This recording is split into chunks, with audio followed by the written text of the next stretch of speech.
Welcome back, everybody, and welcome back to our next session, Through the Eyes of Others, Global Trends to 2030. Now, we all know a key ingredient and even a prerequisite to a sound assessment of geopolitics is the ability to put yourself in the shoes of others and to see the world through their lens. We all know that one man's terrorist might be the other man's freedom fighter. And what is perceived as a severe threat to security, stability, prosperity in one region of the world is actually seen as an unprecedented opportunity by others. So with our next panel, we would like to take you around the world, if not in 80 days, at least in the next 80 minutes.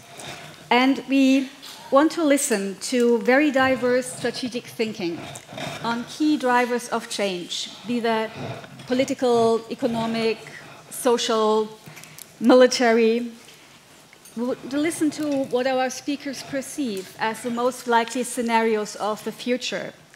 And we want them to also discuss with us their perceptions on how geopolitics will be evolving in the next decade. So without further talk from my side, please give our next round of speakers a very warm welcome applause.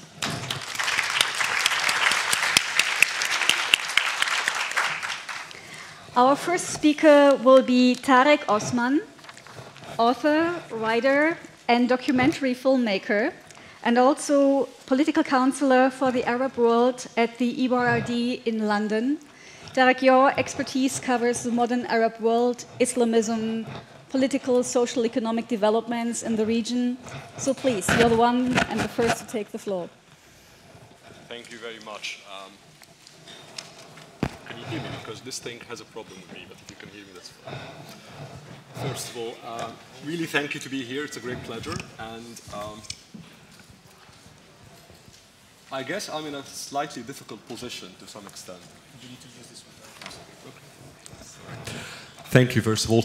Real pleasure to be here. And as I said, I find myself in a slightly difficult position because when I was thinking about the global trends that you, mostly I would assume, looking from a European perspective at us in the Arab world, that there's a bit of mismatch, to my mind at least, regarding the trends that I would consider in the Arab world of crucial importance to us versus the ones that maybe for Europe would be of major importance when Europe looks at the Arab world.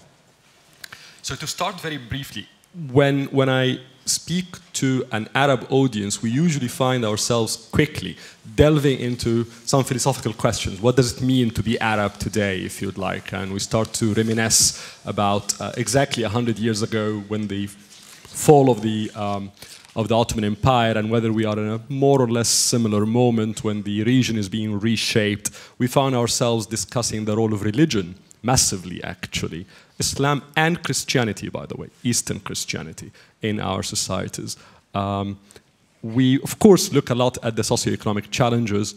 And I think all of these are very important points. But to a large extent, when I interact with Western audience in general, the perspective is not really about all of these issues about identity, about development, about inclusion.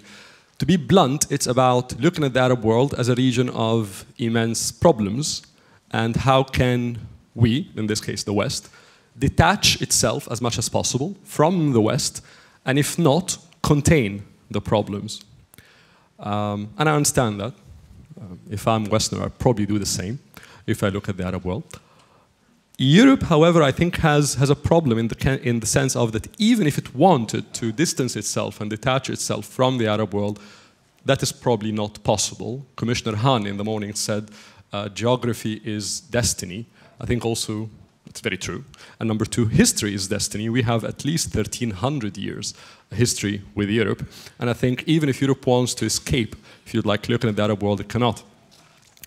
But to my mind, and please correct me, I would love to have this as an interactive discussion. To my mind, whenever I'm having a discussion with a European counterpart, whether policymakers or in civil society or in the media, which I do a lot of, especially in the UK, there is always two things that are crucial when it comes to the Arab world, and they are, one, militant Islam, and to a large extent, though militant Islam in Europe is seen as a homegrown problem, which I think it is, which has also a lot to do with the integration of Muslim communities in Europe and with a number of other factors, but correctly, many people in Europe attach directly that problem with where it originated, which is also true. It did originate from the Middle East.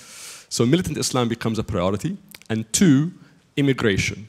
And I want to put it very bluntly and maybe politically incorrect. Europe is, I don't think, is overly against immigration. Yes, that's true, but it's specifically against immigration from the Arab world and from Islamic countries, which I also understand.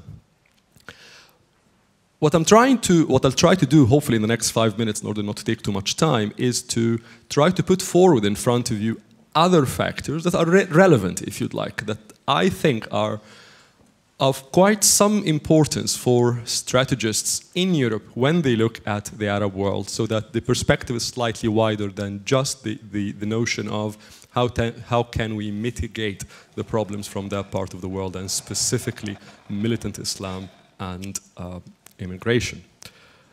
And there are three factors I would like to put forward to you. The first is the political economy of the Arab world, which is now some sort of a buzzword. It's my area of study, so it actually has been very boring for many years, but I actually find it of really importance to look at not just the politics of the Arab world and not just the economics of the Arab world, not the idea of development in the Arab world, irrespective of what's happening in the political sphere, which I think also relates a lot to the discussion that Anne had with Commissioner Hahn this morning regarding Egypt, regarding Turkey, regarding other countries. They go hand in hand, and I think hence the importance of the political economy of the Arab world. But for the food for thought I want to leave you with on the first point is that there is nothing called the Arab world. There are 4 different regions in the Arab world that I think are extremely distinct. I'm an Arab man, so my identity is Arab, so I'm not in any way negating the Arab world. But for strategists, I think there is nothing called looking at the Arab world as a single entity. There are 4 different regions. One is the Maghreb region, which, as you know, from Libya to Morocco. And though everybody these days is very much concerned about the future of Libya, I think the real story there in the future is what will happen in Algeria in the next 10 years. The second region is Egypt on its own, but if you look at Egypt, I think you have to take into account the story of the Nile now. What's happening in Sudan is interesting, and what's happening in the origins of the Nile is extremely interesting, and people keep talking about the demographics and socioeconomics of Egypt, very important. I'm Egyptian. My first book was on Egypt. It's my home. But I think a crucially important story in Egypt is water. And that is very relevant to what's happening in Eastern Africa. Thirdly, the Eastern Mediterranean, or the Levant, as I like to call it. Lots of people look at Syria as obviously the story of the past 5 years in that part of the world. We have arrived at some sort of ending, probably to the war in Syria, but it's not the end. I think we will see by far more violence in the Eastern Mediterranean in the coming 10 years, which has to do a lot with the change in the state order in the Eastern Mediterranean. The state order that existed since the end of the Ottoman Empire until today has been one, despite the many facets and faces of the regimes in the region, in Iraq, in Syria, in Jordan, and in Lebanon. But that will change, and I think we have just seen the first wave. It will continue to change, and I think we will continue to see, and we will see, more violence there. The third bullet point, if you'd like to put forward, which also relates to the political economy parts of the Arab world, is the future of the Gulf, which is the fourth political economy of the Arab world. And I think there it's very clear that the real story there is the future of Saudi Arabia. And I think that story is unfolding in front of us. And I think it's much more than just an attempt to concentrate power by a crown prince. I think we're seeing by far more dynamics happening in Saudi Arabia. The fourth point, if you'd like, or the third point that I would like also to highlight to you as something to keep in mind when you're looking at this part of the world is the future of the role of religion. And again, I mentioned Islam, but also Eastern Christianity. And the role of Christians in the Arab world has been historically incredibly important, socially and culturally. And despite the immense focus on militant Islamism, which I understand, and I agree actually with the notion that was mentioned in the last session that militant Islamism will be with us for some time and will evolve and will be fragmented, yes.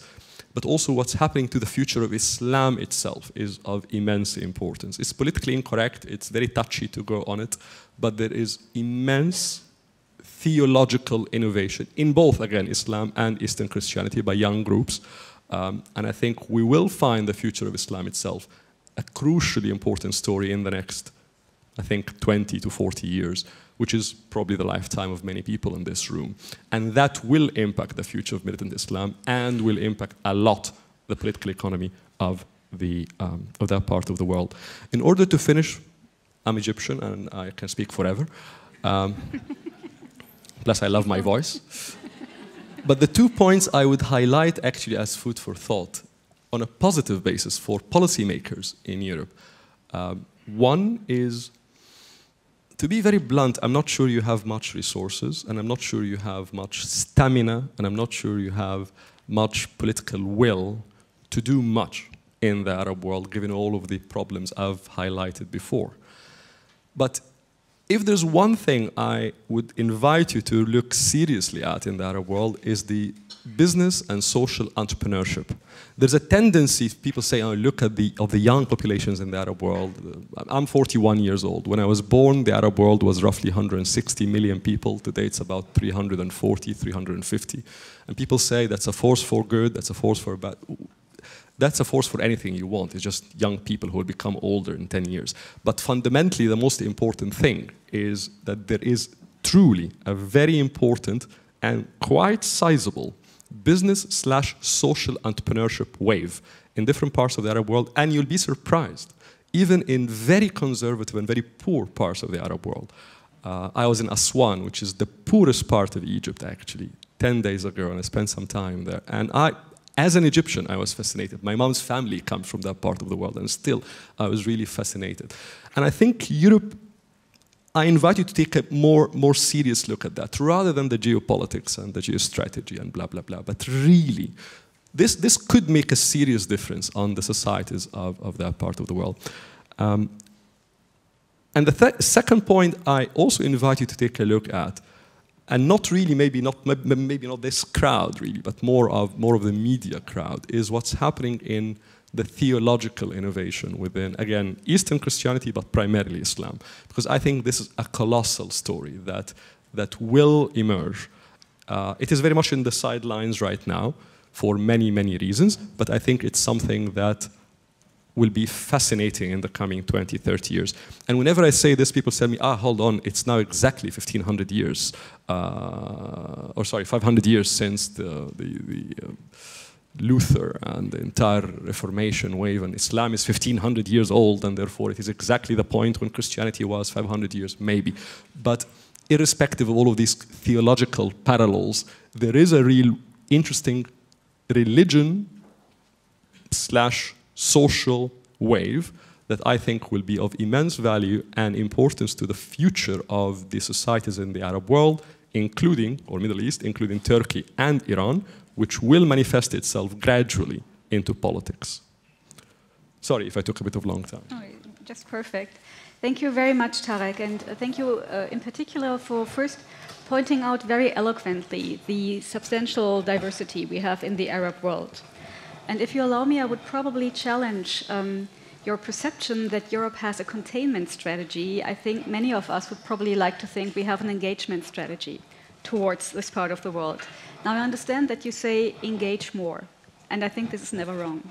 But in terms of engage more, would you have a couple of very concrete proposals for us on how to engage, let's say Egypt, your own country. If you want us to engage more forcefully with young entrepreneurs and business sectors, what sectors would you probably target, and how would you set up a more forcefully engagement policy? I'm not qualified to I have my personal thinking, but really it would be very presumptuous of me to tell you focus on that sector. There are by far better people, and I can to comment on that. But to give you one example, I agree. I agree with the point that Commissioner Hahn mentioned in the morning, which I thought actually was extremely well put. You are a payer, but not necessarily equal player. And I totally agree with that. You put so much money, but not necessarily engage equally with the money.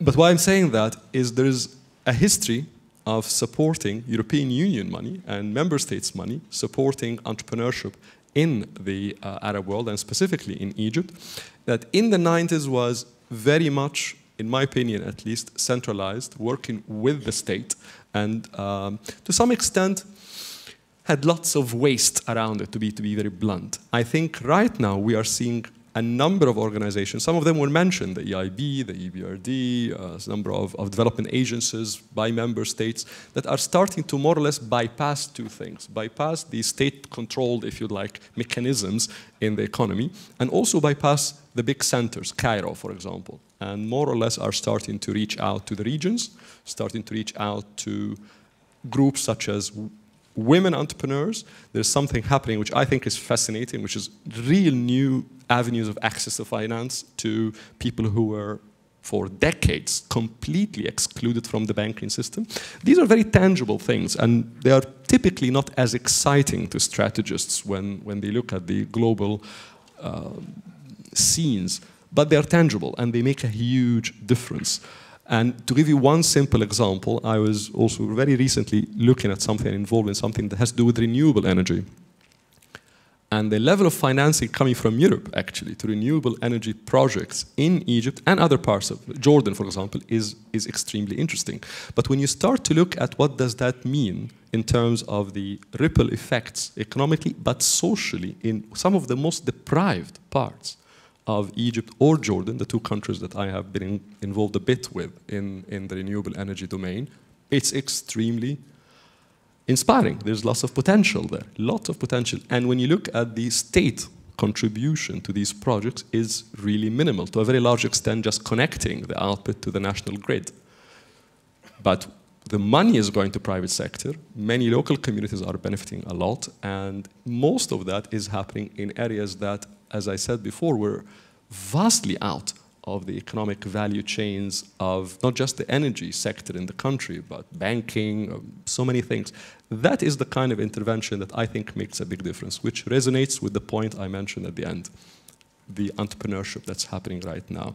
And one final point, the beauty about the project I was drawing your attention to in Aswan, in southern Egypt, is that the counterpart, or the counterparts, of the European stakeholders are not people who are well-dressed and know which bottle of wine to have at night. And this is not the usual counterpart that you would have with Europe, actually. They were people who hardly spoke English, or let alone any other language, did not go to the best universities in the world, do not live in Cairo, but they are doing something interesting. And now, maybe because of technology, because of better approach by European development banks specifically, but some member states also, that they are bypassing again the capital, bypassing the bureaucratic apparatus and going directly to these counterparts. Maybe because of technology, those counterparts have exposure. That is of value, in my opinion.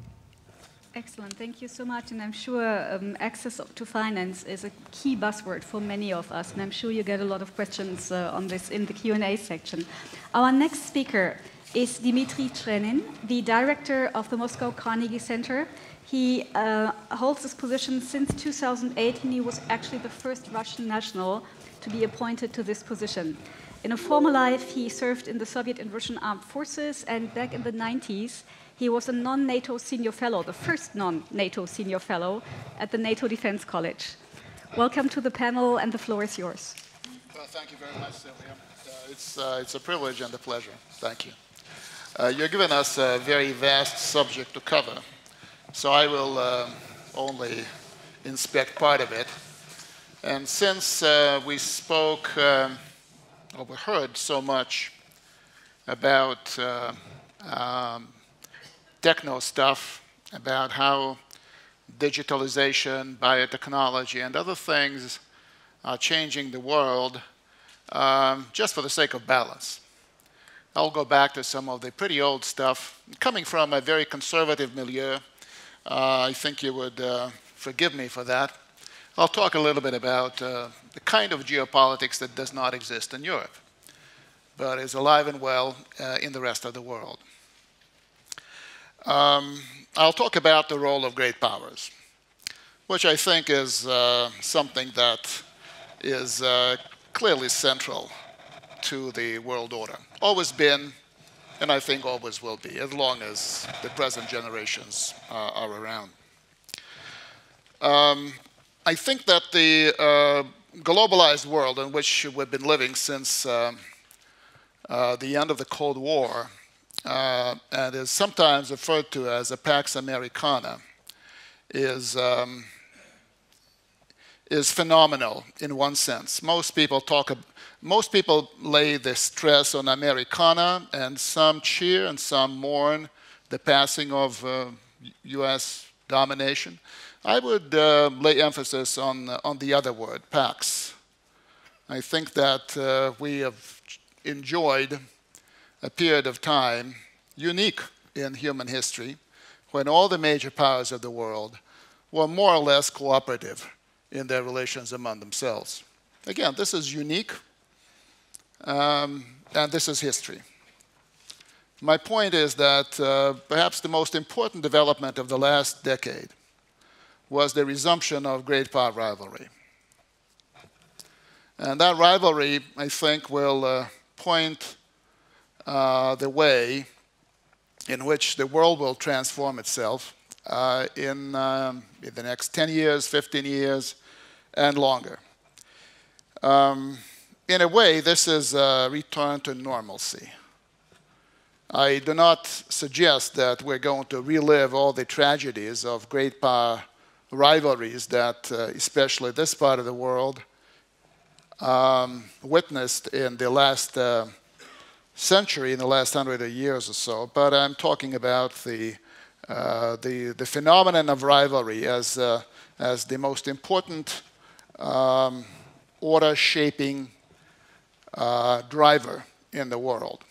And frankly, let me also, say very bluntly where I come from. And, Sylvia mentioned my military past, so I'm blunt but sincere. I think that the nation-state will prevail. I don't believe in a Security Council populated by the Googles. I see the Googles, rather, when push comes to shove, not being able to withstand the pressure from a government, particularly if it's their own government. And I think that's, I see two things which are different from the trends that we've been observing in the past 20, 25 years. I see the growing, I see the reassertion of the primacy of the nation state, and I see the growing role of geopolitics. With that in mind, clearly, I'm most focused on how relations are being shaped between my neighbor to the right and my neighbor to the distant left. That's the key relationship in the world. And we're all going to watch that with enormous interest because it's going to affect us all. And it's a very interesting match to watch because it's a very non-symmetrical match. It's something that we have not seen in history. It will be nothing like the past struggles in Europe in the 19th century. It will be nothing like this Soviet-American Cold War confrontation in the 20th century. It will be very, very interesting to watch, but our fate will depend primarily on that. I'm also, again, I'll say a couple of words about my own country. I'm also very intrigued at what kind of a relationship Russia will manage to build with China. That, to us, I think, is the key relationship. I don't think much will happen in the next 10, 15 years, including much to the better, in Russia's relations with either the United States or Europe. I just hope that we do not blow up the world. And I'm being serious about that. And I think that there are adults on both sides, and I hope that we'll manage it the way we also managed the Cold War. But the most important relationship is the one with China.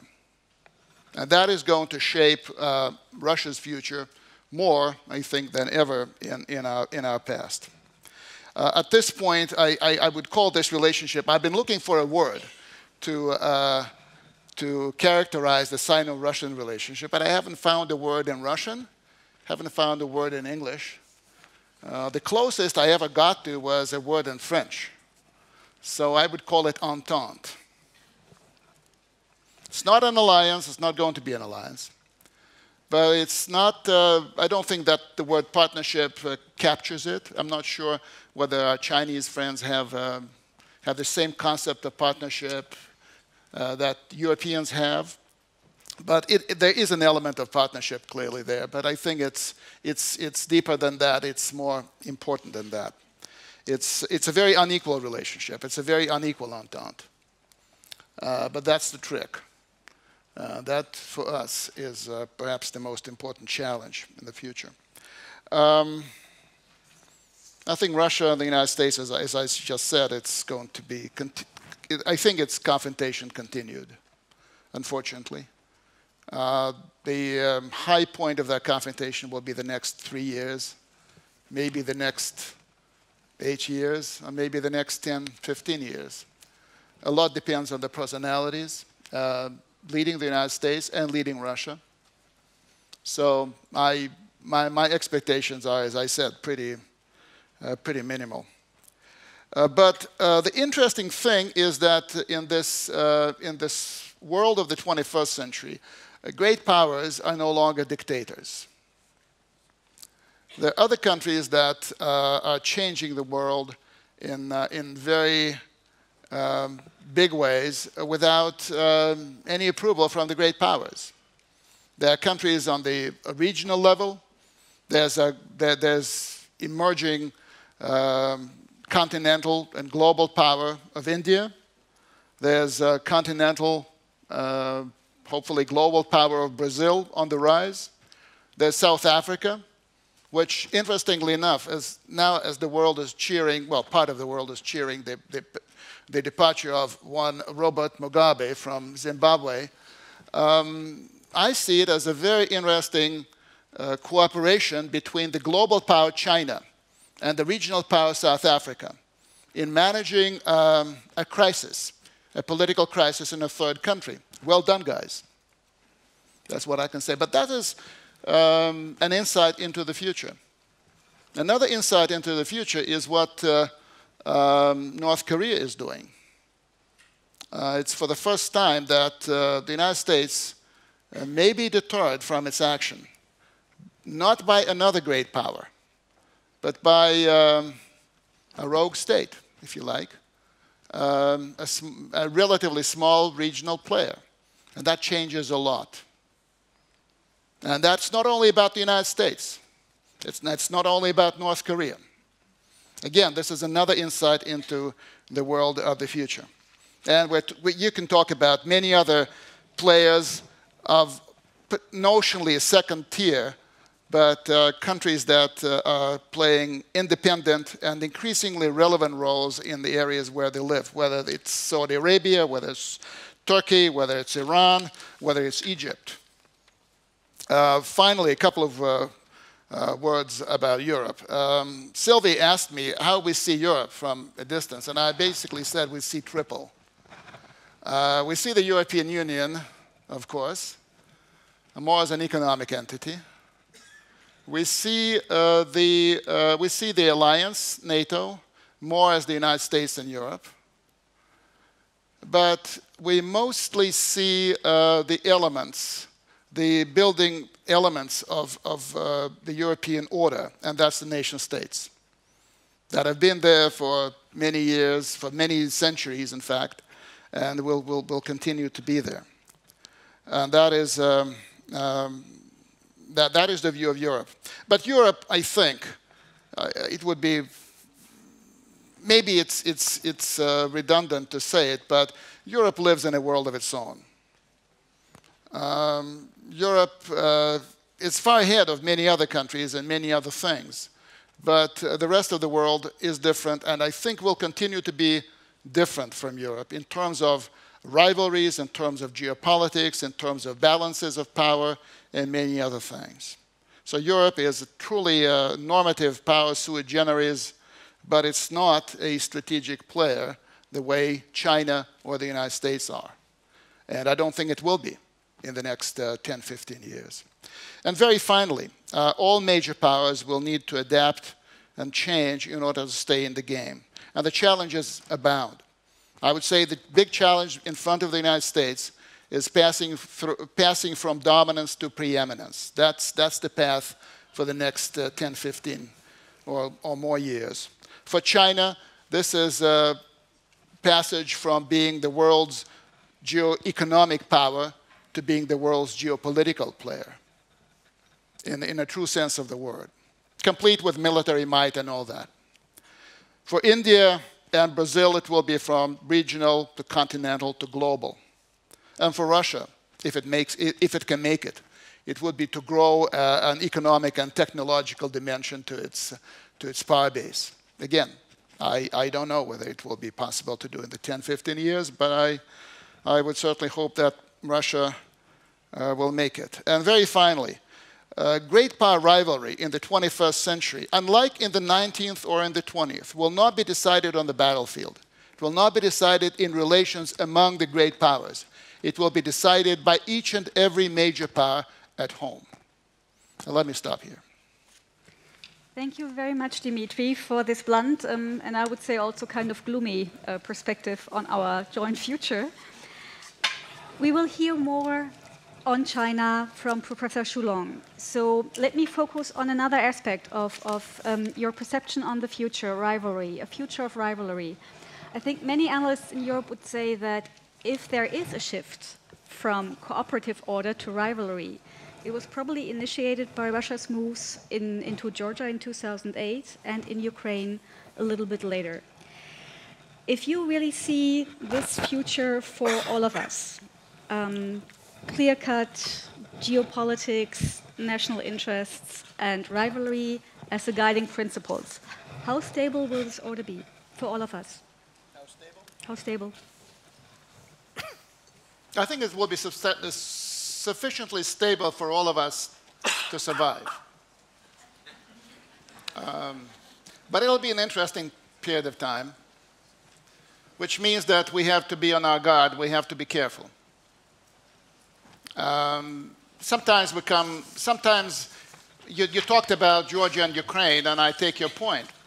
I think the root cause of both Georgia and Ukraine was the inability, after the end of the Cold War, to include the defeated partner or defeated party into a security community of sorts. I mean, look back. What happened after the wars against Napoleon, 1815, and how France was reintegrated within a couple of years. Also look at what happened after the First World War. Look again at what happened after the Second World War, at least in Western Europe.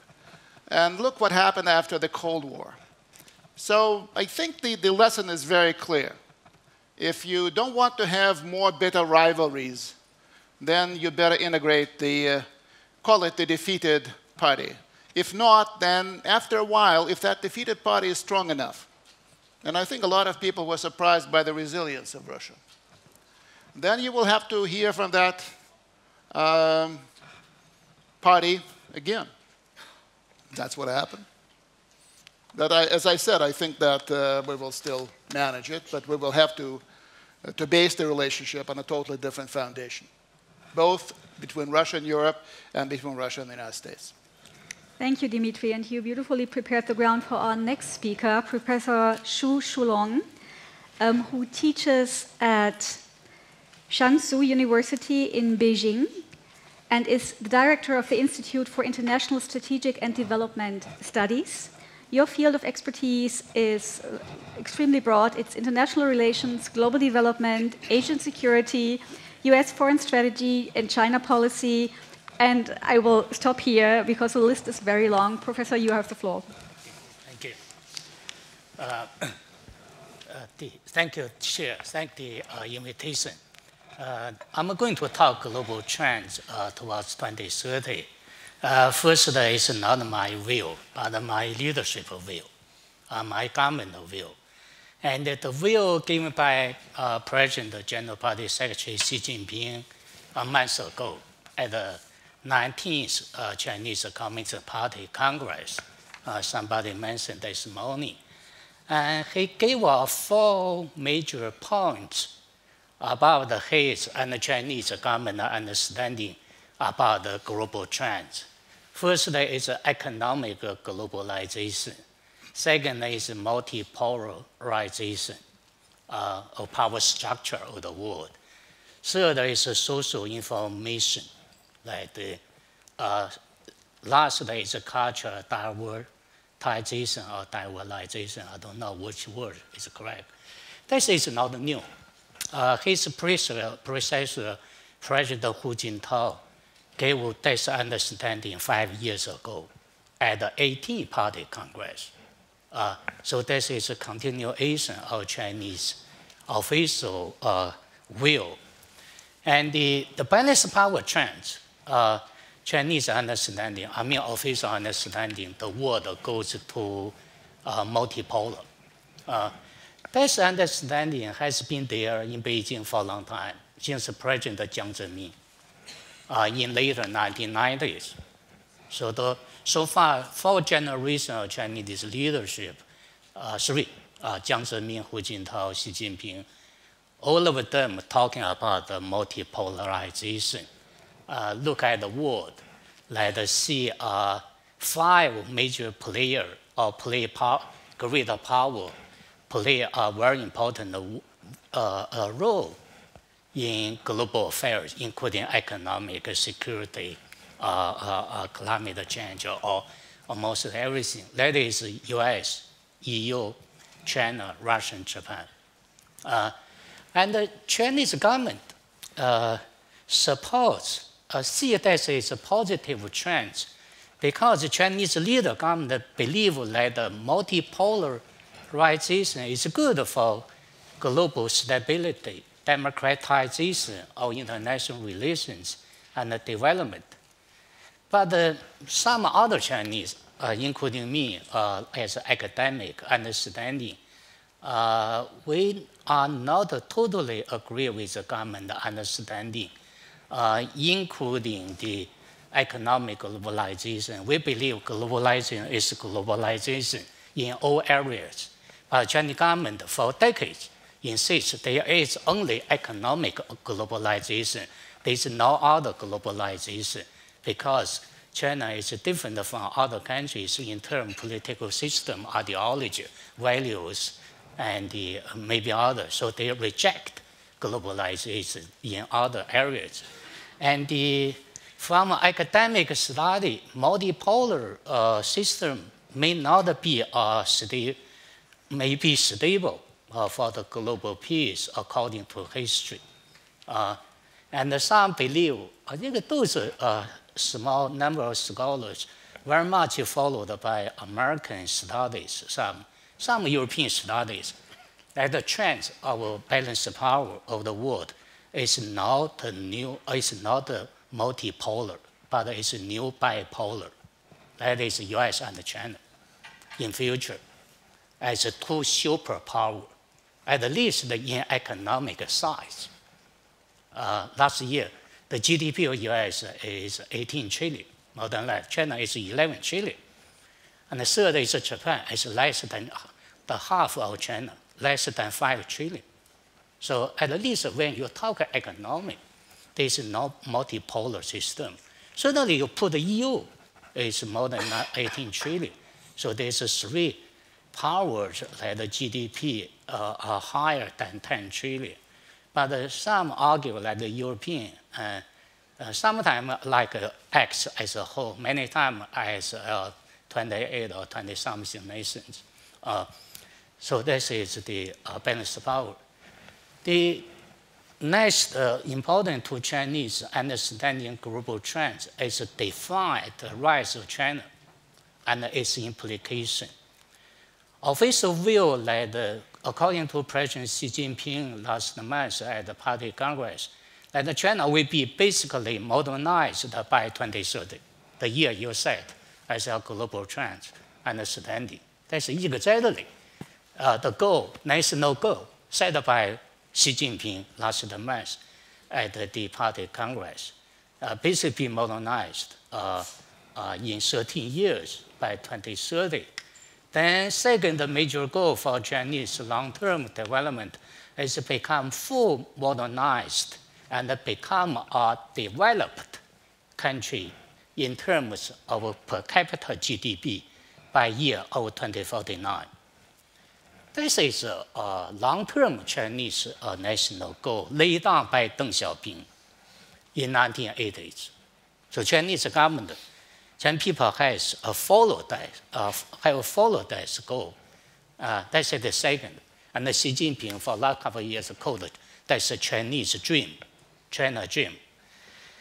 And that also includes become developed and also include China will have a first-class military by the year of 2049. This is the first time Chinese leaders say that the military become first-class military is also Chinese goal. Before last month, Chinese government officials never said that we, China, will have a first-class military. And some academic view, we believe, including mine, we believe China will continue to be rising in the next 10, 20 years. Basically, economic rules, annual economic rules, can be maintained between 7% to 4% in the next 10, 20 years. If it is slowed down to 6, 5, 4%, we think it's good enough for China to catch up, for China to be rising. And we believe this can be true because if you look, Asian countries, Asian economies experience since the end of the Second World War, Japan, the 4 small tigers, South Korea, Taiwan, Hong Kong, Singapore, and others, basically they maintain 50 years, even 60 years, relatively high level of growth of more than 4 or 5% generally. We believe China can do the same. And second, the Chinese economic size GDP is likely to reach American level in 10 to 20 years. Professor Lin Yifu, Peking University professor, former World Bank deputy governor, said 2 days ago in Beijing that China will reach American economic level in 8 years. 8 years from now. And also Chinese capacity of science, technology, and the military will also be rising. We talk about the technology. We talk about Silicon Valley, but in China, in Beijing, Zhongguancun, in Shenzhen, also technology is on the rising. Huawei, Zhongxin, Xiaomi, those Chinese fast railway technology, air and space technology also rising rapidly. 3 years ago, Chinese research development spending overpassed EU together, and including each year of last 3 years, that year. China now is the second country spending on science and technology, next only to US. But however, even China will continue to be rising economically, technologically, and militarily. But most of the Chinese believe that we are observed that China would not be a comprehensive superpower in the foreseeable future. foreseeable future means 20, 30 years. China is not the next USA. Because China will continue to be backward in most areas of science and technology. And the Chinese political ideology values do not represent a major stream of the world. And the Chinese culture influence is limited. Or in other words, the hard power, hardware of China might be continue to be rising rapidly. But the soft power of China is still very much limited. Soft power, I don't know in your definition, in most of the Chinese academic understanding is very much political power and culture power. Political power means a political system, ideology, political values. And China does not represent the mainstream of the world. China is isolated. And the culture, yes, we are a bigger culture nation. Chinese civilization has been recognized by the world as one of the major civilizations forever, for 1,000 years. But the Chinese culture has never been a universal culture, unlike French culture, or British culture, or European culture, American culture. And especially in modern time, we should not say about China influence, cultural influence in the world. But inside China, what is today's Chinese culture? It's not quite clear. Culture is values, beliefs. The official political culture, Marxism, Leninism, Mao Zedong thought, or others, are not popular culture among most Chinese. So officials speak one thing, and most of the people, more than 1.3 billion people, do not follow them. So what is real Chinese culture today is unclear. It's unclear since Deng Xiaoping. Leaders, government recognize that. They try to afford the vacuum, but without the success. Okay, let me stop here. Thank you. Okay.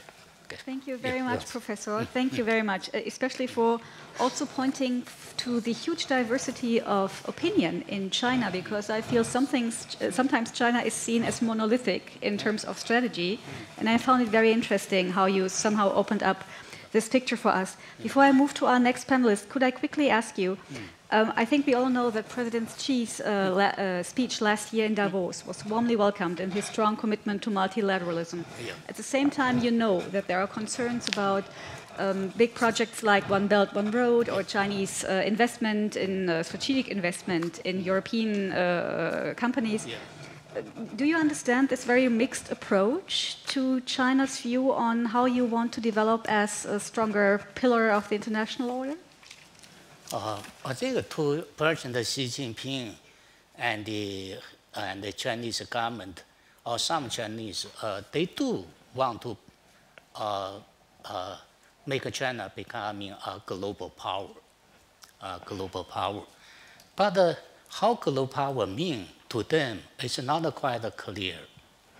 So if you read the 19-party Congress report by Xi Jinping, more than 30,000 words, I have read for 3 times. It's not quite clear. They want to be agreed, but what is agreed? What is agreed? And so far, China is clear we want to be a global economic power. We are ready, including One Belt, One Road. But look at the political security. Chinese government does not want to play a bigger role. China play no role in Ukraine, in Syria, Middle East, on security politics. And China does not want to play that. China does not want to be alliance with other countries. China does not interference into other countries' internal affairs, so-called. How can you become a global power in political security with those principles? It's limited. One Belt, One Road, I think that there are a lot of saying about that in the world. For two-way Chinese understanding, it's basically commercial initiative.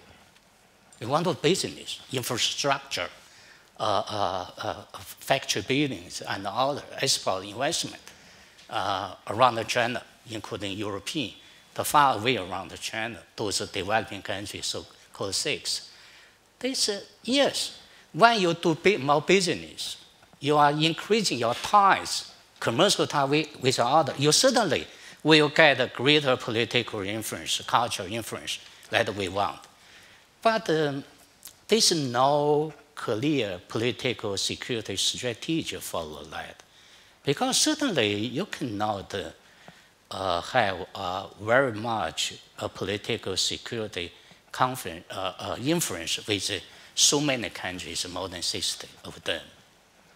So it's, so far it's basically commercial. If you what China do in those 64 countries, it's basically infrastructure building, investment, trade, Confucius schools, teaching Chinese, and others. So there's no big political security thinking behind. So that is the way we look at One Belt One Road as a part of our Chinese global thinking, global policy reach out. Thank you, Professor. And let me turn to my left and to another part of the world now, to Benoni Belli, who is the Director of Policy Planning at the Brazilian Foreign Ministry since the beginning of this year. He's a career diplomat, and before that position, he worked for 4 years in Washington in your embassy in Brazil, has many postings before that in many parts of the world, and we're glad to have you here. Thank you very much. And despite being a diplomat, I promise to be as frank as possible. I know that's not easy for a diplomat, right? But I'll make an effort. I'd like to, first of all, thank you for this invitation and for being invited to be one of the authors in the panel Through the Eyes of Others. And I'd like to start by quoting an European, one of yours, Raymond Aron, a French thinker, who wrote in the 60s that all European generations since the 19th century have lived its own time as if it was unique, unprecedented. And he wrote that in the 1960s, right? And I feel that sometimes we have this tendency of looking too much into the short term because the changes are so rapid. Technology and transportation, economy, internet, and sometimes we lose sight of the long term. By contrast, the Chinese have a different perspective, and my Chinese colleague may confirm that. I was told that someone asked the Chinese leader about what was his assessment of the French Revolution. And I'm not talking about the election of Emmanuel Macron. I'm talking about the 1789 revolution. And the answer was, oh, it's too early to pass a judgment on that. And that's to say that it's important to take a long-term look. And as we see from Brazil, I would like to mention at least 3 big factors or structural factors, if you wish, that we think are shaping the future and paving the way to 2030 and beyond that. And first of all, I think some have already mentioned here, there is a new distribution of power in the world, something that's not happening recently. It has been in the making for a long time. And maybe we've been witnessing the end, after 500 years, of the Western-centric monopoly on the world affairs, in the sense that now we have other powers, what we call multipolarity in the world, that is happening. We see multipolarity, by the way, as a potentially positive development, but it's not in itself a positive development if we do not regulate it in a way that it is committed to international order based on rules. So, but anyway, this is something that is happening, And we have been seeing, for instance, there are even economists that say that the center of gravity of the world economy is now moving east with very sophisticated measures to come to this conclusion. This is, I think, is a first big and structural change, a factor that is shaping the future. There is other change that I think it's very important and worth taking into account, is that there has been a very important change in the nature of international affairs. That is to say that we cannot solve all problems, or very important problems in world affairs nowadays are global problems. Due to these changes in world economy, technology, etc. If you look at epidemics, if you look at movement of people, if you look at trade issues, financial crisis, terrorism, and all that now are international or global problems. That means that it's very difficult to provide effective answers and respond to all these new challenges if they are not crafted in a multilateral setting. That is to say that even though we have this multipolarity, we can talk about a new bipolar world or apolar world or recession, geopolitical recession, as Ian Brimmer has mentioned. The fact is that that does not change the challenge of dealing with problems that are global, and even if we have just one most powerful country in the world, this country will not alone be able to provide public goods, global international public goods, and cannot even solve its own problems alone, because in this interconnected world, the problems must be solved and tackled in a multilateral setting to be effective. So this is the second change, I think. And again, it didn't happen yesterday. It has been happening for some time, and it's a long-term tendency that I think it's here to stay for a long time.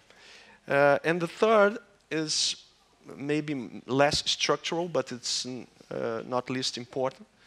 And it has to do with globalization and a certain malaise, feeling that of the people in general, that they have not been benefited by globalization, and that is sometimes I've seen politicians that, or even bureaucrats, that think that it's simplification to say that actually globalization has brought a lot of development. Many developing countries could thrive due to their insertion into the global economy. All that is true, but I think we should not underestimate the grievances, the feeling of the people that feel that they are left behind by this process of globalization and economic growth. And it's easy to say that globalization brought a lot of wealth to different parts of the world, developing and developed countries. But it's difficult to tell this to a 45-year-old who lost its job in manufacturing. And it's even more difficult to turn this worker, 45-year-old worker in metalwork, for instance, into a web designer overnight. So there are real challenges here that must be addressed. And unfortunately, the trend nowadays is that political forces, political forces have been manipulating this sentiment of exclusion, of this sentiment, this malaise with the globalization, to score political points and gain the upper hand in many countries. So this is what we could call, in a nutshell, a crisis of the liberal democracies, in a way, because the mainstream parties have not been able to reinvent themselves. They are worried about the very effective populist rhetoric that is gaining ground, and instead of trying to give a more positive answer to this, they are absorbing the same values, ideas. And this is not only a national problem. This has impact on international scene, because you know that populism tend to put, you know, everything on the same bag. It's the foreigners that are coming, the trade, international trade, the liberalization, the flow of capital. Everything is put on the same bag, and it has an impact on international order as we know it since the end of the Second World War. So that's to say, since my time is already running out, that we see these challenges that we have to focus on diplomacy to be able to solve all these problems, and multilateralism. And I think that when I hear about the comeback of geopolitics, the importance of rivalry, all this is very real, important, but I'd like to strike a note of caution about military power and hard power. We have seen through history that hard power not always have delivered. On the contrary, sometimes the most powerful countries in terms of military might were not able to bring about solutions for their own problems and for the problems that are felt elsewhere. Look at history. We could draw lessons from history since the Vietnam War, the colonization process, and nowadays Iraq, Afghanistan, Libya, all around. And so sometimes, of course, military power will continue to be very important, but there is a deficit of democracies as well, but of diplomacy in order to tackle all these very complex issues in order to deliver. And this also brings me to the lack of commitment to multilateralism, which is a very important trend, which is associated also with this crisis in liberal democracies. We must make these institutions, the global governance institutions, more effective in order to show to the people and the political forces that are in favor of rules-based international order that multilateralism can be effective. And to do that, of course, we have to update this. It's not reforming in order to undermine. It's reforming in order to strengthen the international institutions in the world. And I think I don't have time, so we keep to that. Excellent, Benoni. Thank you very much. And I have to say I was very taken with the massive overlap that we see in strategic thinking from Brazil and strategic thinking here in Europe. Everything you said, the necessity for multilateral solutions, the downsides of globalization that needs to be addressed, and those who do not benefit from globalization, which actually prepares the ground for populism and also brings liberal democracies into a very difficult position. Can I just say, Dmitri, I feel we're probably not that isolated. Listening to Benoni, maybe there are different parts of the world who do think in the same direction when it comes to how we want to develop the new global order. I was not talking about Russia being isolated. I was talking about Europe being isolated. Yeah, I'm saying, see, Europe probably is not that isolated. Benoni, could I just ask you, as one follow-up question, if you had to identify one key trend that will shape Brazil and the way you want to develop as a country, and maybe also your region, what would it be? Brazil is a developing country, but also a global power, a global player, not power, but a global player. And we think that we have to solve a lot of problems in Brazil. And the most pressing one is the issue of modernization of our economic insertion into the world. So from a Brazilian perspective, we're very much aware that our own development depends on this integration into the world. And that's why we have put so much emphasis on multilateralism, because if we just give up to the xenophobic and protectionist rhetoric that is now gaining ground around the world, we will not be able to solve our own problems of development, of increasing jobs and increasing the economy and fighting, of course, poverty and inequality, which are still problems in my country. So we don't disconnect, the homework we have to do at in Brazil with this relationship with the international institutions and international scene and partners all around the world. We have a universalistic foreign policy. We're a member of the BRICS, but we are also trying to adhere to the OCDE.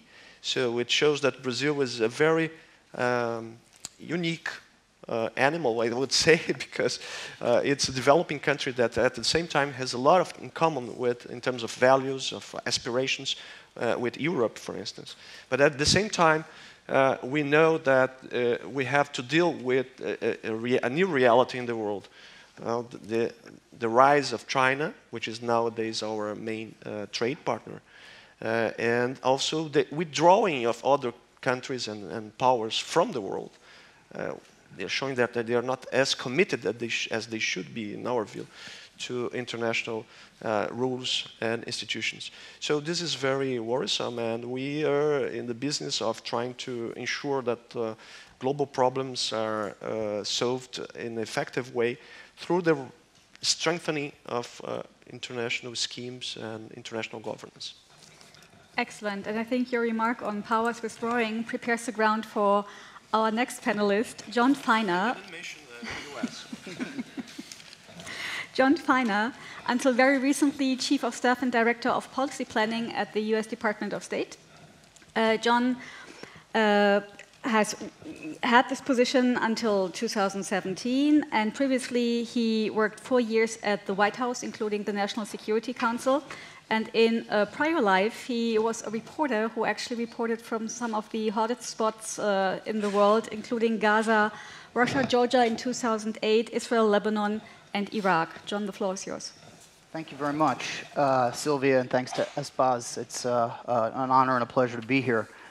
I have to say there's an advantage and a disadvantage to going last in a panel like this. The advantage is that you get to respond to all the good points that have been made by my colleagues, and I'll try to do that a bit. The disadvantage, of course, is that most of the good points have already been made, so I'll try not to be too repetitive. I also think for an American, talking about how we are engaging with and viewing the world at this point requires maybe an atypical degree of humility for such a presentation, having made them previously when I was in government. And humility for a number of reasons. First is we're talking about the year 2030 in my country right now. I think when I look at the numbers 2030, I think that the average attention span of somebody following political affairs is in the range of 20 to 30 seconds. And that the average trend line these days maybe lasts 20 to 30 minutes. So thinking that far down the road, and I'm reminded also because of the time difference that it's right around the moment in the United States right now where the president is waking up in the White House and preparing to set or upset the agenda for the entire city and to some extent the world through his Twitter feed. All of this is to say things are changing very rapidly, and so making bold prognostications about where we'll be in 2030 is harder even than it might otherwise be. I think Americans presenting at these sorts of panels are also used to speaking from a position, at least of the belief that we are a source of stability and order in the world. Whether or not that's always been the case, and I think there are plenty of examples when it wasn't. It's a fundamental objective and I think belief of American policymakers that that is the case. And I think that's decreasingly so for people like me looking at the trajectory of the administration over the last year. There's also a greater disconnect, I think, historical level disconnect right now between thinkers and analysts in a place like Washington and actors in a place like Washington. Barack Obama, as president, I think prided himself as not, and one of his aides coined this phrase famously, acting according to the will of the blob, the foreign policy establishment in Washington. I think little did we know at the time that we would be followed by an administration that to a far lesser extent even than we did, follows the norms and sort of typical policy views of the establishment. We're used to coming to these sorts of forums and asking other countries what more they can do, how they can step up and play a greater role in filling vacuums and filling voids on security in the world. And I think right now the prevailing wisdom in many of the regions we've discussed is that the United States is the one that is stepping back. In other words, we've become, to some extent, the unpredictable actor that we usually come to these sorts of events and lament. So it's a different sort of time to talk about America and the world for reasons that I think we all understand. Perhaps the biggest change, I think, in the United States, in this administration, is that we have, for the first time, at least in modern history, an administration that sees burdens in the international system, where our predecessors, and I count myself among them, saw advantages and opportunities. And I'll talk a little bit more about that. On alliances and trade arrangements, we have an administration that sees these things as one-sided, and one-sided to the detriment of the United States. We have an administration that sees international institutions not as fora in which the United States can successfully advance our interests, but as costly and inefficient and in many ways counterproductive.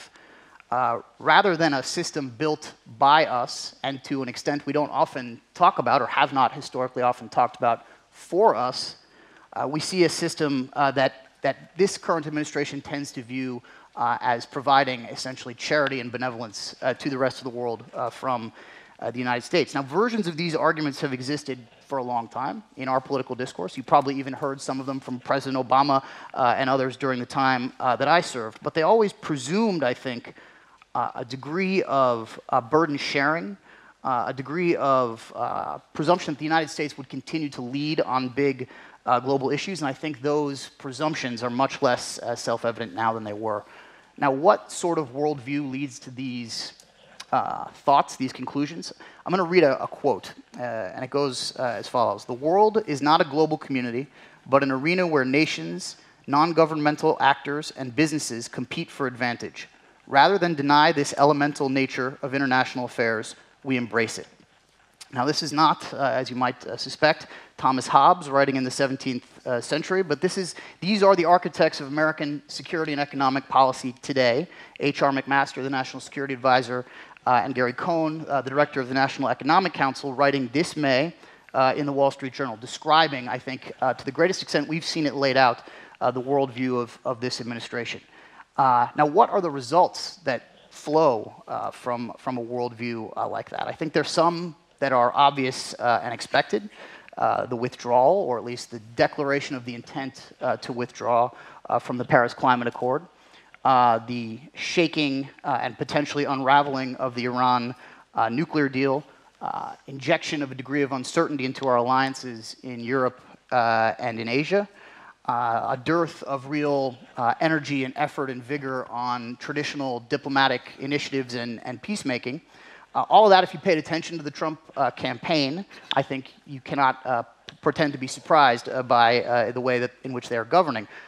I think less expected, and I think it does flow from this worldview I just described, this sort of state of nature, a war of all against all mentality, is the militarization of foreign policy that's taken place in the United States, both in terms of the personnel who are actually making foreign policy. You have an unprecedented degree of senior military and former military officials serving in top governmental posts that are traditionally occupied by civilians, whether the National Security Advisor or the Secretary of Defense, or even mid-level staff on the National Security Council. And you also have an increasing militarization of the United States approach in many of the theaters, the more contentious theaters that the Trump administration inherited from the Obama administration, whether we're talking about Yemen or Syria or Iraq or Afghanistan, or I think the higher potential for conflict in places like Iran and North Korea than when President Trump took office. This, I think, is much less expected if you paid attention to the rhetoric of President Trump's campaign, where he spoke frequently about stupid conflicts, quagmires, mistakes made by his predecessors that he would not make.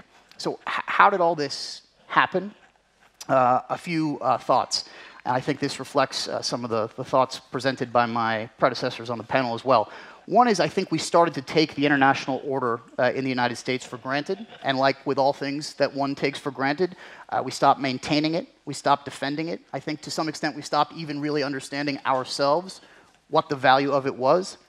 I think we created a false, in some ways, and damaging division in the United States, and I think this is true elsewhere as well, between foreign and domestic policy, a division that is ill-suited to the modern world, where issues like counterterrorism or immigration or trade are actually neither one nor the other. I think the intention of that division was to insulate foreign affairs and national security from politics.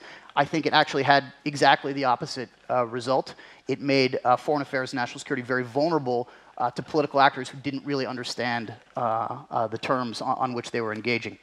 And I think we continue to believe, and Benoni made this point, uncritically, in this international order and international system in the face of increasing evidence that in our country and in many others, it wasn't working for everyone. And in fact, it wasn't working in some cases for increasing numbers of people. And rather than adjusting or compensating, we doubled down on approaches that people increasingly found distasteful and approaches that have been rejected to a very large extent democratically in the United States in recent times. So what are the implications of all this for future trends? A couple of responses to some points that were made by my predecessors, and I'll wrap up in the next minute or two.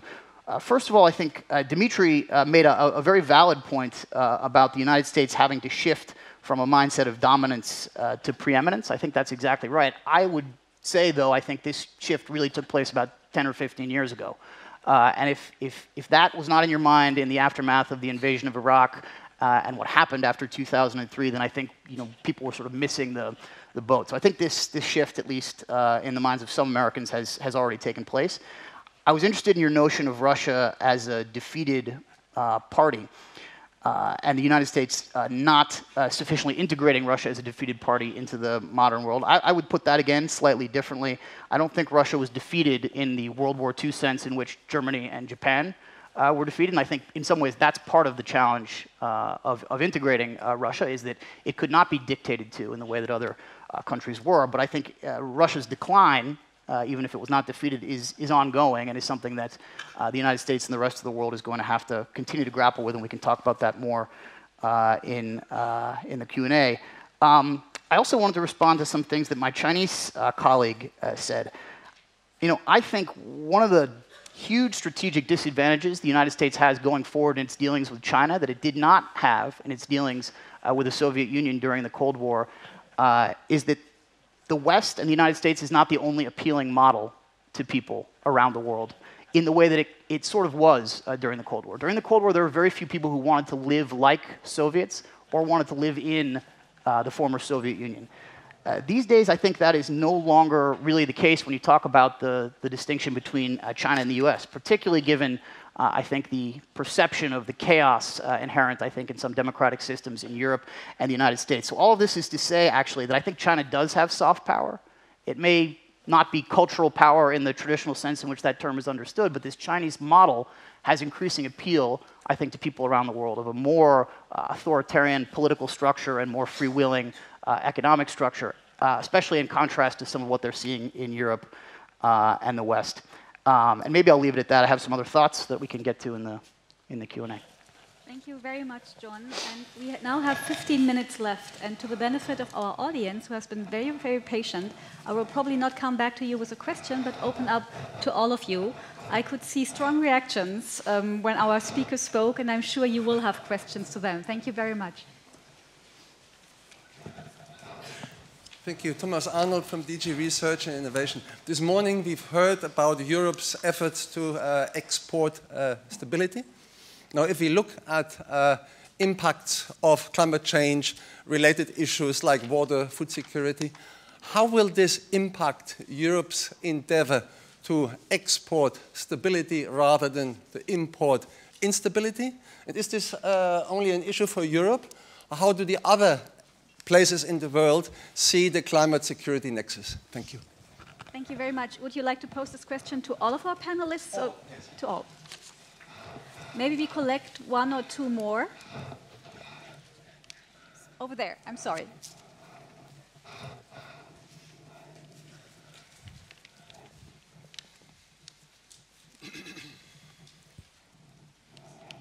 Thank you very much. My name is Gerhard Jandl. I'm the Security Policy Director in the Austrian Foreign Ministry.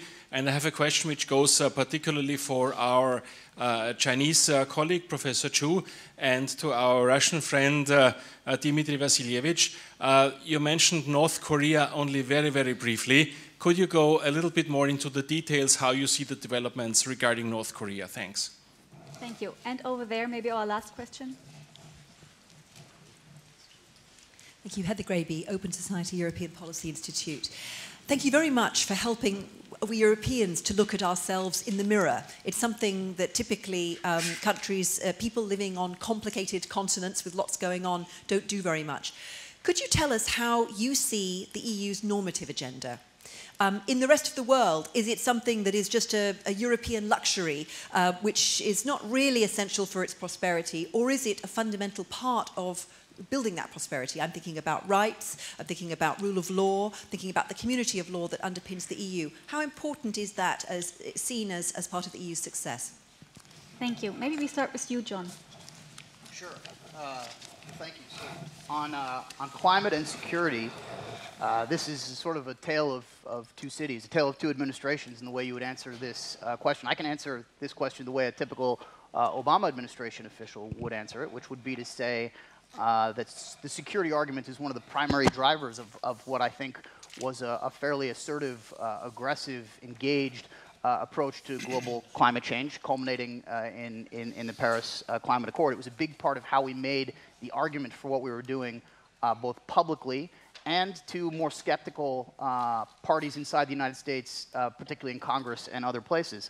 Because when you put it in terms of refugee flows, of drivers of civil conflict, when you have the U.S. military and the intelligence community both attesting to the fact that instability in the world and insecurity in the world is increasingly being driven by climate change, it actually helps with people who are skeptical maybe about science for reasons that they can explain better than I can. That said, this is an administration now that is not, I think, going to be swayed by those arguments, that probably will dismiss them almost entirely. And I think increasingly the key argument for climate change, a more engaged approach inside the United States, is less going to be the security argument and more going to be private sector appeals. In fact, I think the biggest impact of Paris in many ways was the signal that it sent to the private sector, much more so than any of the non-binding government policies that it embodied. And I think that signal continues to be felt and sent regardless of what the United States may or may not do in 3 years when it's allowed to withdraw. Maybe I can answer some of the others, but maybe my colleagues would like to. Yeah, maybe we move to Benoni. Thank you for the questions. I would like to address first the idea of export stability. I must be frank with you. I was appalled by the use of this idea. I don't think it's possible. Export stability. This idea, it gives, it has a certain arrogance in it. It seems that you're trying to preach the others of how they should behave, how's the best governance mechanisms that they should apply. For that, we have multilateral institutions. If we talk about universal values, of course, we have our own values, but we all are committed to universal values that are enshrined in the UN Charter, in the human rights mechanisms and treaties and pacts that we have in force, that we all adhere to. And so it's better to talk about building stability and forging partnerships to ensure stability. Any other way that it would be a better marketing for this idea than just saying, we have a high moral ground here, and you people have to learn with us how to be stable. If that's the idea that is behind, maybe it's not, but it conveys this message. So I think it's bad marketing, first of all, and I think that we should use more, and the EU has all the tools to do that. Use more the institution, the multilateral settings to build up on the partnerships that they already have.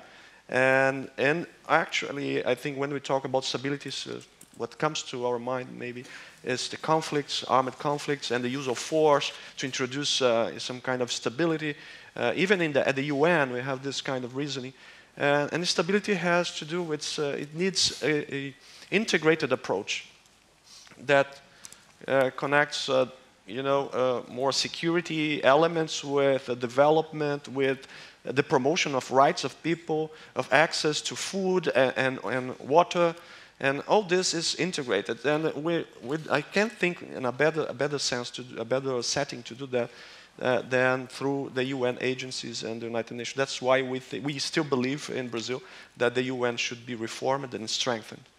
With regard to EU normative agenda, I think it's the same thing. I think we share a lot with the EU and other countries in the world about the importance of human rights, of rule of law, and all that. The only way, I think, is the approach should be more cooperative, in the sense that we should have more dialogue about how every society and countries deal with their own problems and try to learn from them as well.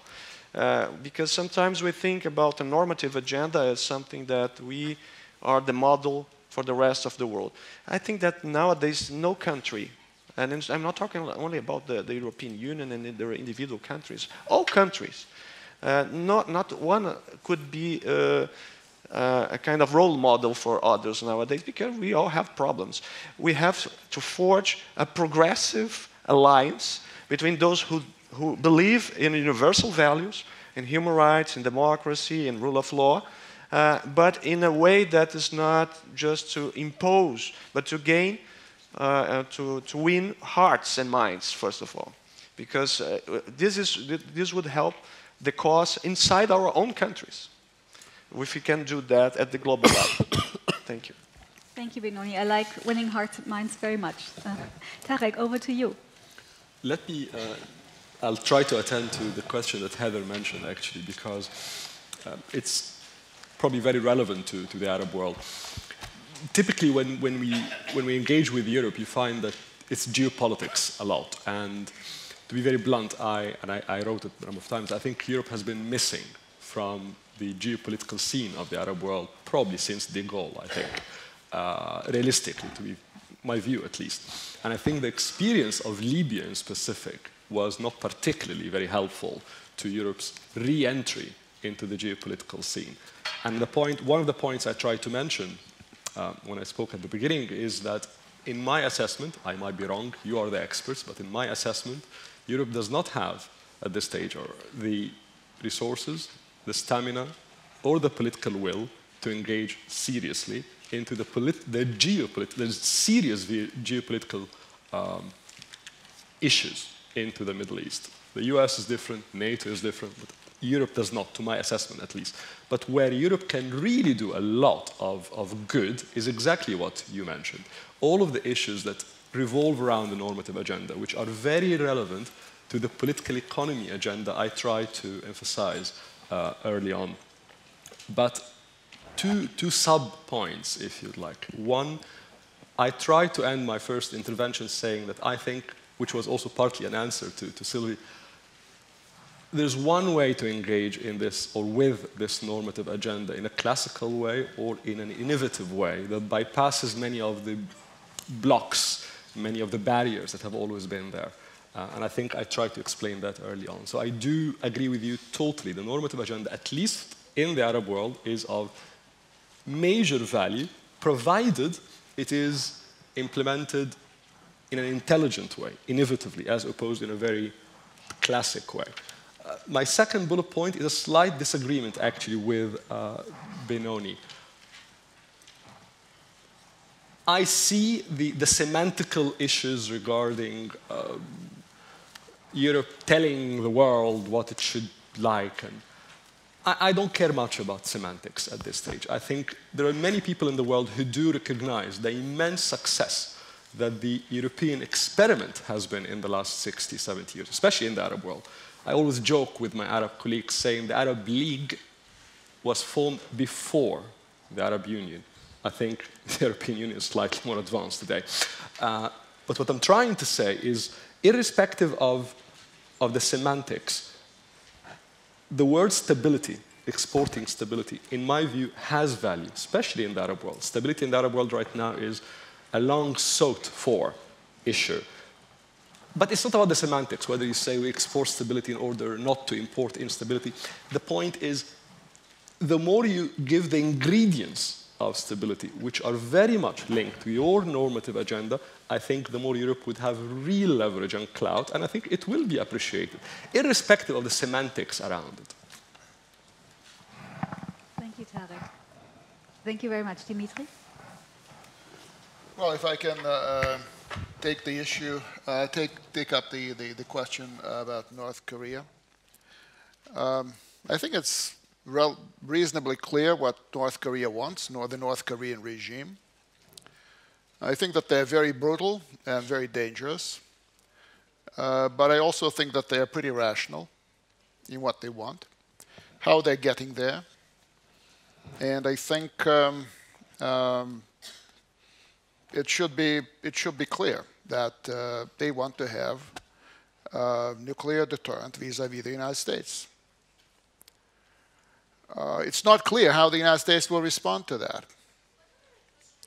What distinguishes this current crisis over North Korea with everything else we've seen in the world of non-proliferation is that, let's say, a third-tier nation, or a third-tier regime, if you like, is about to get a capacity to hold the United States at a nuclear gunpoint. We've never faced that before. And it's, I understand what John has said. I think that the process of this transit from predominance to preeminence started some time ago. I think President Obama was the first president who actually began the transition, although it started under W. But the transition is not over. This is a very big test. It's one thing for the United States to feel vulnerable because there's so many Russian and I presume Chinese missiles that are pointed at Washington and other places in the United States. It's a totally different thing to accept being vulnerable to North Korea. But there are no good options, in my view, frankly, of dealing with the North Korean situation, either militarily or by means of a palace coup or by means of a cyber something or anything else. And it will be a big test, including, and primarily, I would say, as far as the United States is concerned. And that will be a measure of call it, it's difficult to put together two words, a superpower and humility. But there's something there. And this will be a new stage in that transition that we're talking about. But forget denuclearization. I see no chance for that at all. And lastly, with regard to the EU's normative agenda, I think that the EU is most powerful when we're talking conditionality linked to a potential accession. And then the European Union can really transform countries, transform societies, and it's doing it. But beyond that, I think you can mostly impact on others by giving a good example. But then there will be limits to how much other countries would want to follow the European model. They will be choosy, I think. Thank you very much, Professor. Yeah. First, the climate change. I see like the European has played a very important leading role in climate change in the world. And 2 years ago, the Paris Agreement looks made possible because President Obama and President Xi Jinping, US-China leadership on that. This is one of the few successful story between US and China in recent years. But we know that the European has become also very important role in reaching that agreement. And now President Obama decided to abolish that, withdraw that.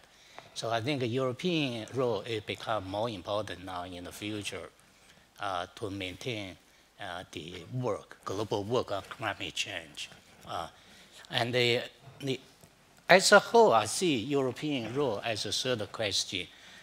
From China as an intellectual, I still see European play a leading role in many areas, including promotion of human rights and the rule of law, which is needed for the whole world. And that's related to the argument about Chinese model, and John, you say China does have soft power. We see, first, Chinese leadership government never used the term China model, never. Because most of us do not believe there has been China model. If you talk China model, it's very much Asian model, very much Western model. That is market economic. That is official freedom of society and less control of the government over economy and society. So China become market economy very much. China become much more free society. We also see China is increasing become democratic rule of law society, although it's far away from the US and the European. But it's a direction China has moved. We enjoy that, including myself. I feel I can say everything here. As I said, everything in my classroom. So that is the progress of rule of law, democratization, free society. So it's influenced by European, influenced by US, West, Europe. So Europeans still can play that role. And North Korea, yes, I agree with Dr. Trenin. North Korea is rational. Their rationality is like, they talk with us, including engage with them. They are official every year. They saw like the former Yugoslavia. They saw Iraq. They saw Libya, like being killed, including leaders, attacked by US, by NATO. They believe US would have done the same, would do the same someday. So if they do not have nuclear missiles, they will be same with the former Yugoslavia, with the Saddam Hussein, with the Gaddafi. Their leaders personally talk to our leaders about that. It's clear. So they do not want to be killed. So they must have something to prevent US from attacking them. So they have their rationality, as Dr. Trenin said. But we Chinese do not support, we oppose that. Because we think the more nuclear missiles they have, the greater danger they will have. And if they do not have nuclear missiles, and China would maintain close relations with them, China would continue to oppose the war on the Korea Peninsula. So North Korea will have safety, security without the nuclear and missiles. But now the problem they decide to have more, decide to have quickly. Then Americans, South Korea, Japanese feel greater threat from North Korea, and they must do something. So danger is increasing. And I personally believe, from my 20 years of military government service, my contacts with the Chinese US government, I believe if North Korea continue to develop their nuclear and missiles at the speed they has done in past 20 years, then I think US is very likely, especially under President Trump, to launch a war against North Korea. And I personally believe US can win the war. From my military and the government service and the contacts. So situation is dangerous. But the situation may change. It's already changed. So far, in the last 63 days, since September 15, North Korea did not test nuclear weapons, launch missiles. That is the first time North Korea this year passing 60 days without doing something on missiles and nuclear. We don't know going to be a long-term trend or something shortly. I believe if North Korea continue the current trend, slow down their nuclear and missile program, then the possibility of war will be lower. So I hope that's going to be a long-term trend. But I think we don't know North Korea, whether they do it. They are thinking whether they will be done. But if they resume last 5 years, speed of increasing nuclear and missile capacities, I think the war is inevitable. Thank you very much, Professor. We have reached the end of our session, and I would like to wrap up by asking all of our panelists to state their one key takeaway in one sentence. And I will start with you, Tarek. Unfair to start. I know. But somebody has to be the first.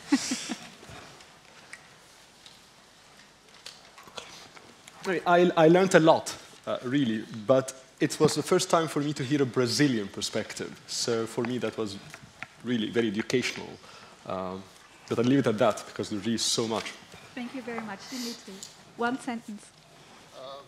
Russia needs to grow its economic and technological dimension, that's for sure. I hope Europe grows a geopolitical dimension to its immense economic and normative power.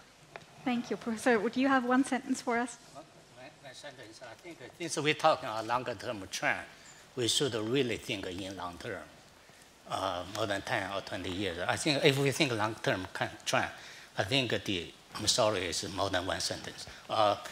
European can resume to play a bigger role after internal working last couple of years. And I believe Donald Trump will be shorter period of phenomena in the US. US will resume their values, their policy strategy after Donald Trump. And China will continue to rise. So I think those are longer-term trends. Thank you very much. Benoni. Yes, my key takeaway is the importance of reforming the world institutions in order to make them more effective in addressing global problems. And hopefully this will help to ease tensions and bring about a more cooperative environment, both internationally and domestically. Thank you. Thank you.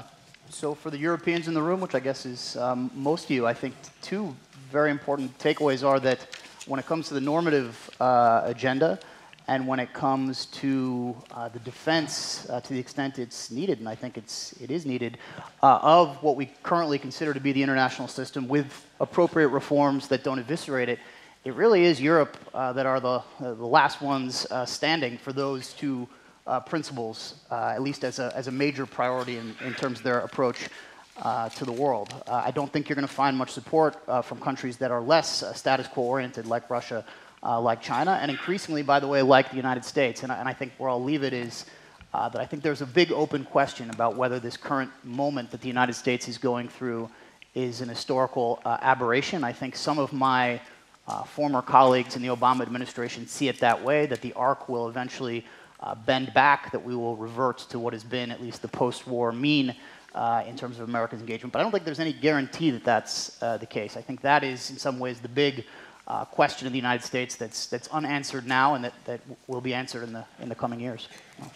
Thank you very much, John. And please join me in giving a warm round of applause to our speakers and our panel.